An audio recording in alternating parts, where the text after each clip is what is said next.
हरे कृष्णा। आज रविदास जयंती है।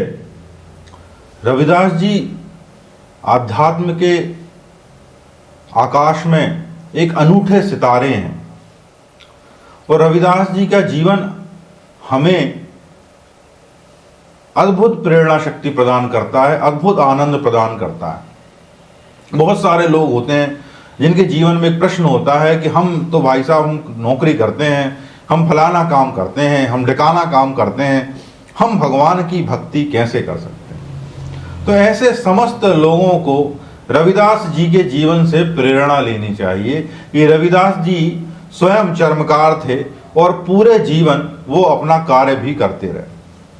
और जैसे कबीरदास जी थे, कबीरदास जी जुलाए थे, वो कपड़ा बुनते रहते थे, राम के भाव में मस्ती में डूबे रहते थे। ऐसे ही रविदास जी थे कि रविदास जी अपना कार्य करते रहते थे, जूता बनाते रहते थे और भगवान के भाव में डूबे रहते थे। ऐसे भाव में डूबे रहते थे, ऐसी भाव दशा में डूबे रहते थे कि मन ही मन वो तीनों लोगों के चक्कर भी लगाते रहते थे, मन ही मन वो भगवान को भोग भी लगाते रहते थे और भगवान की नित्य सेवा में विराजमान थे।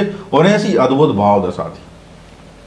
तो ऐसी भाव दशा जब रविदास जी पा सकते हैं तो मैं और आप कौन सी अलग दुनिया से आए हैं। हमारे भीतर भी वैसी ही संभावना है जैसी रविदास जी में संभावना थी।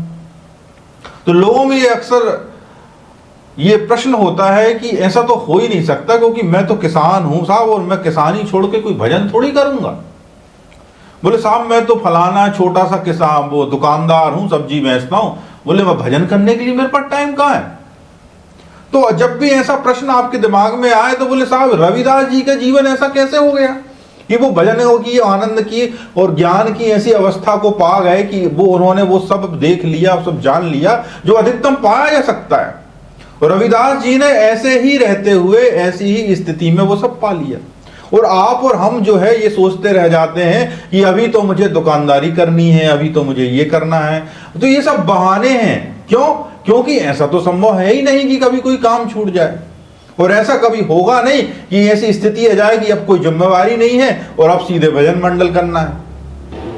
ये तो एक तरह से अपने जीवन को टालना है और टालते टालते वृद्धावस्था को पाना है और फिर यहां से चले जाना है जैसा कि सब लोग करते हैं। तो रविदास जी की मनोअवस्था ऐसी कैसे पहुंच गई? क्योंकि रविदास जी जो कार्य कर रहे थे, कार्य करते हुए वो अपने समस्त कार्य को भगवान को अर्पित कर रहे थे। जैसे भगवान अर्जुन से कहते हैं, हे अर्जुन तुम अपना मन जो है वो ध्यान में लगाओ। हे अर्जुन यदि ध्यान नहीं कर सकते हो तो ऐसा करो कि अपना मन मेरी भक्ति में लगाओ। और तुम भक्ति भी नहीं कर सकते हो तो इस ढंग से कर्म करो जैसे तुम मुझे ही समर्पित कर रहे हो, भगवत समर्पित कर्म करो। ऐसा कृष्ण भगवान अर्जुन को समझा रहे हैं भगवत गीता। तो भगवान तो यही कह रहे हैं कि हे अर्जुन जब तुम कुछ भी नहीं कर सकते हो तो अपने कर्म ही इस तरह से करो जैसे तुम मेरे लिए कर रहे हो। ऐसा करते करते भी तुम उस अवस्था को प्राप्त हो जाओगे जहां तक पहुंचा जा सकता है, या तुम मेरी कृपा को प्राप्त कर जाओगे। यह श्लोक लिखा हुआ भगवत गीता अध्याय 5 कर्मयोग में। तो जब ये श्लोक जिस भाव से भगवान अर्जुन को सिखा रहे हैं उसी भाव से रविदास भी अपना कार्य करते गए, उसी भाव से कबीर भी अपना कार्य करते गए और अपना कार्य करते करते वो अपने जीवन में राम के भाव में डूब गए।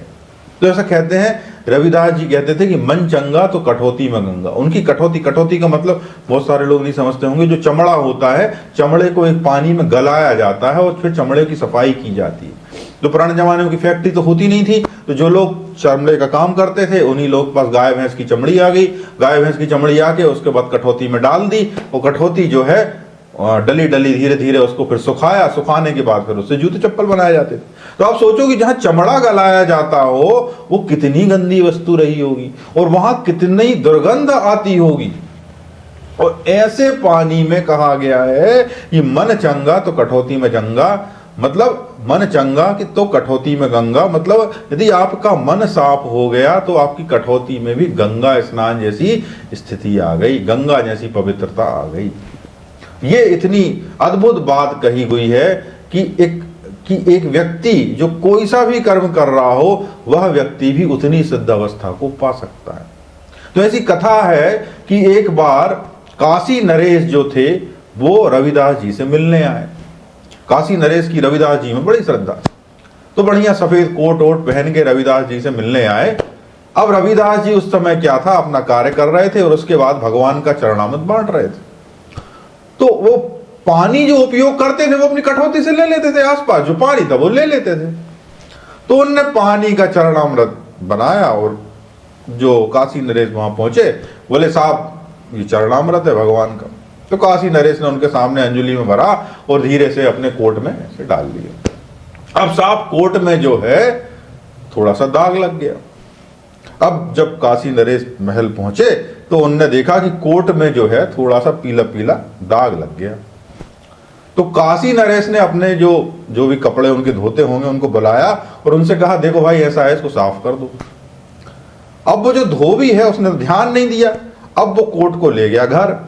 अब घर जाके क्या हुआ, घर जाके ये हुआ कि वो जो कोट था उसमें जो दाग था, तो धोबी ने सोचा इतना बड़ा कोट कौन धोए।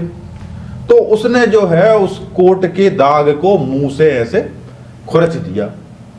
तो उसके जो कण थे वो उसके शरीर में चले गए और चूंकि वो पानी के दाग थे, उस पानी के जो रविदास जी ने चरणामृत के रूप में दिया है वो जो था वो नाचने लगा, उन्मत्त हो गया और हरि की कथा हरि नाम जपते हुए उसे कहने लगा कि मुझे तो सब जगह भगवान ही दिखाई दे रहे हैं, पत्नी में भी दिखाई दे रहे हैं, चारों तरफ रघुनाथ जी दिखाई दे रहे हैं।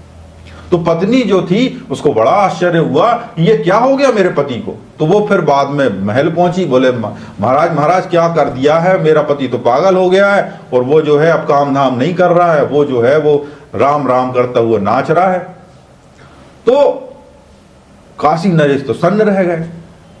उनने बुलाया, बोले भैया क्या कर लिया तुमने। बोले साहब ऐसा हुआ था कि वो जो आपने कोट दिया था उसको मैंने जैसे मुंह में लगाया, उसके बाद मुझे सब जगह भगवान भगवान दिखने लगे, राम ही राम दिखने लगे। बोले अब क्या। तो काशी नरेश को बड़ा दुख हुआ कि अरे मैंने क्या है अश्रद्धा पूर्वक ऐसा कार्य किया।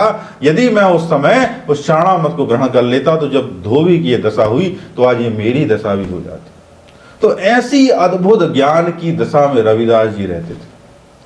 तो रविदास जी की जयंती पर हम उनसे समझें कि कोई भी कार्य ऐसा नहीं है कि जिसको करते हुए राम का स्मरण ना किया जा सके, क्योंकि आपके हृदय में जो अशुद्धि है वो समस्त कार्यों को भगवान को समर्पित करते हुए वो अशुद्धि दूर की जा सकती है और भजन के आनंद को पाया जा सकता है। तो यदि आपके भीतर ये कभी सवाल पैदा होता हो कि मैं तो भाई ये काम करता हूं, भजन कैसे कर सकता हूं, भगवान का सुख कैसे पा सकता हूं, परम आनंद कैसे पा सकता हूं, तो आप रविदास जी के जीवन चरित्र को पढ़ें, बड़े ध्यान से उसको देखें और उनकी शिक्षाओं से कुछ ऐसा ग्रहण करने की कोशिश करें कि आप इसी जीवन में इसी अवस्था में ही भगवान की कृपा आप पर हो और आपके जीवन में सुख हो और आनंद हो। सुनने के लिए बहुत बहुत धन्यवाद।